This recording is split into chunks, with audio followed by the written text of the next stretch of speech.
What's the meaning of Annie Hall?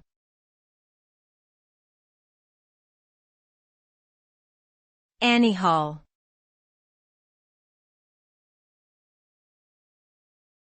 Annie Hall.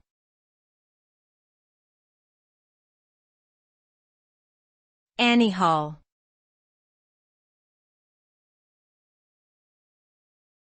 Annie Hall.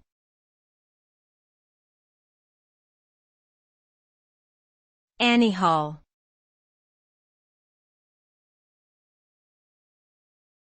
Annie Hall is a 1977 American romantic comedy film directed by Woody Allen.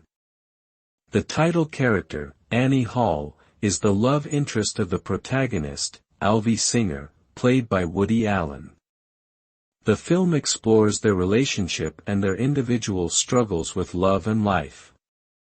Annie Hall is considered a classic of American cinema and is known for its innovative narrative structure, humor, and insightful commentary on love and relationships. It won 4 Academy Awards, including Best Picture, Best Director, Best Original Screenplay, and Best Actress for Diane Keaton's portrayal of Annie Hall.